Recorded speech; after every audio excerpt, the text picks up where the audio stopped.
We are reviewing some of our algebra skills, and these things we're going to use throughout our unit on solving equations. So we need to make sure we understand these things because it comes up throughout.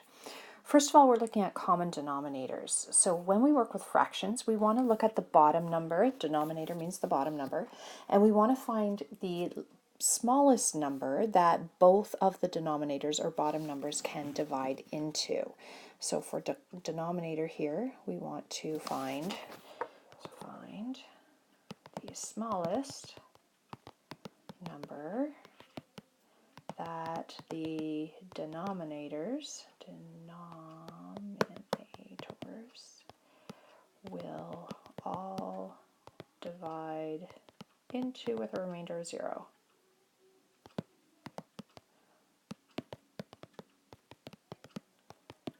Or sometimes we say that will divide into it evenly, and that implies that our remainder is equal to 0. Now, to do that, there's a process that you can follow. For some people, this is just intuitive. For others whose number facts may be not as strong, and that's okay, we can follow a process and help you through this. If I look at the first pair of fractions that I want to find the common denominator for, and I want the lowest specifically, my two denominators are 3 and 6. So for some of you, you might just know, well, if I multiply 3 by 2, it makes it into a 6, and then we've got our common denominator. For people who have a little more trouble with this, what I do is I list out my factors of, or multiples of 3. So 3 times 1 is 3, 3 times 2 is 6, 3 times 3 is 9, 3 times 4 would be 12, and so on. Okay, now I'm going to stop here because I already know the common denominator is 6. But my second step, if I wasn't sure what the common denominator would be to actually take the second number, or the second denominator, and write out its multiples. So 6 times 1 is 6, 6 times 2 is 12, and actually I don't need to go any further because what we're looking for in our lists is an overlap. So if you notice here, the first row, the blue row, has a 6, as does the second row. So our common denominator is the first number that appears in both. The lowest common denominator, or LCD for short, is 6 for this particular example. Okay, if we look at the second one, we have an 8 and we have a 12. So if I want to look for the lowest common denominator, I would look for multiples of 8. So 8 times 1 is 8, 8 times 2 is 16, 8 times 3 is 24, 8 times 4 is 32, and so on. And then from there, I'm going to look at multiples of my 12. So 12 times 1 is 12, 12 times 2 is 24, and I actually can stop now because I notice that 24 is common to both. It's the first number that came up both times, or in both rows. So the lowest common denominator in this case is 24. So that's a process that you can use to help you find the lowest common denominator. All right, next thing we're going to review is simplifying algebraic expressions. What I want to do with algebraic expressions is collect like terms. And I have something really crazy going on with this. I'm not sure where this extra minus sign came in here, but let's pretend this is just a plus there. I'm not sure what happened on that. So if I follow through with this, I want to find the things that are like. So like means their variable parts have to be the same. So I have a 3x here, and I'm going to go through my list and look for another term with an x attached to it. And I always take the sign in front of it with it. So I have 3 x's, and I'm going to add 5 x's. So if I have 3 and I add 5 more, altogether that gives me 8 x's. So that'll be 8x. And then what I'm going to look for are the y's. Okay, so I have a plus 2y, and then beside there, at the very end, I see another one that's a minus 8y. So I have 2 y's, but then I take 8 away. And using the number line or whatever method you have, we're going to have a minus 6y left there. Now the last thing I'm looking for are my constants, the things without any variables, and I have a minus 4, and I said I was going to make that a plus 7. So I'm at negative 4, but then I'm adding 7 back in. The 4 negatives will will cancel out with four of the 7 positives, leaving me with 3 positives. So that should be a +3 on the end of that. So some work with the integers, and you can always use your calculator for that. Just remember, it's just like terms that can go together. Now, if I look at the step B, I've got some bracket things happening here. So I'm going to clean that up first, and then we can collect like terms like we did in the previous example.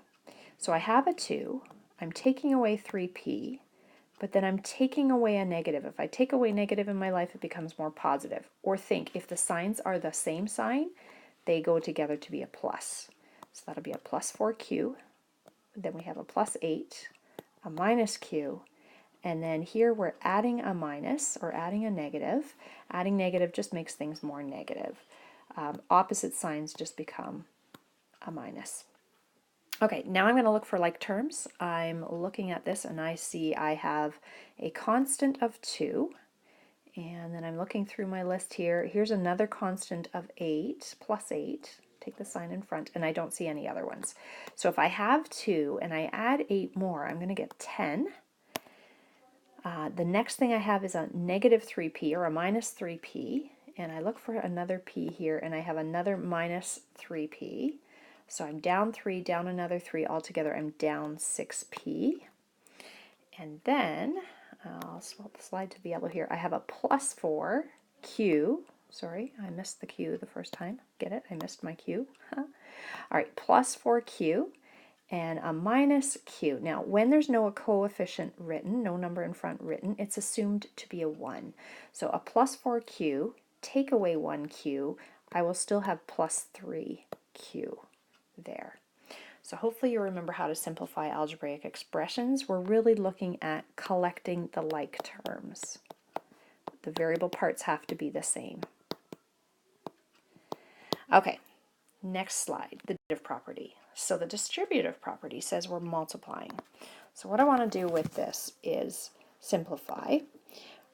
In front of the bracket we have a 2, and when we have a number butted up against a bracket, it means it's going to multiply. So this 2 is going to multiply everything that's in that bracket, and when it reaches the bracket's end, it's done. Its job is finished. So when I multiply my number parts together. So 2 times 5 is 10, and then the variable parts, what I have is just an x for that first part.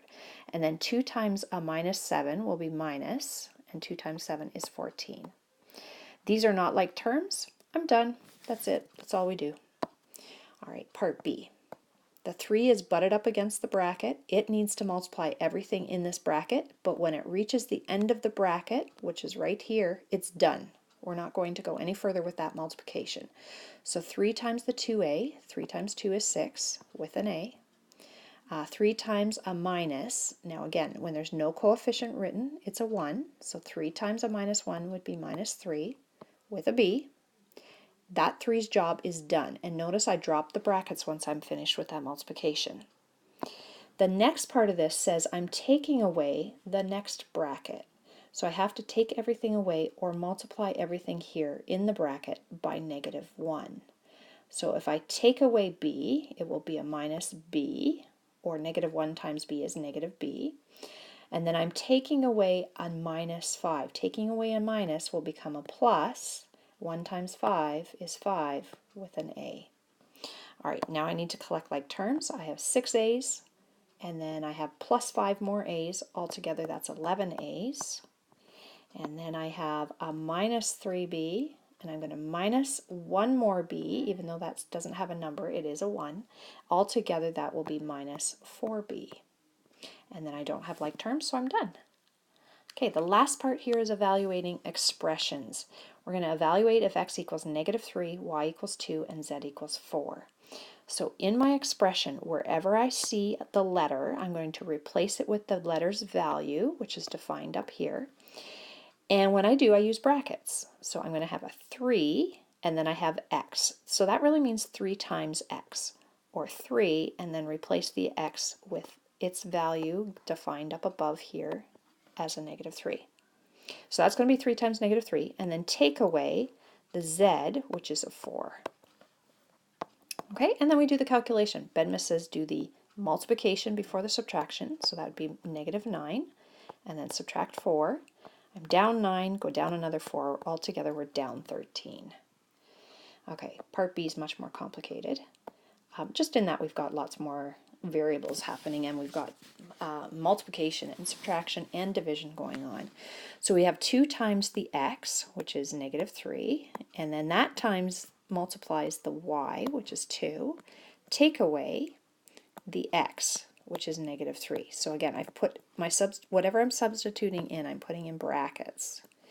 All right, and all of that gets divided by 3 times the z, which is 4. Okay, Bedma says do what's in brackets first, but there really isn't any calculation in brackets, except the division line here really treats the stuff in the top as being in brackets. So 2 times negative 3, up at the top here, we get negative 6, and then negative 6 times another 2 would be negative 12. And then we will be taking away a negative. If I take away negative, that's really a plus 3 there. And then all of that is going to get divided by the answer we get on the bottom, which we can treat that as if it's in its set of brackets. 3 times 4 is a 12. So that's going to be a 12 on the bottom. Okay, now I still have to calculate that top first before I can do the dividing, because it's treating it like it's in brackets. We're going to end up with that being equal to negative 12 add 3 would be negative 9, and then divided by 12.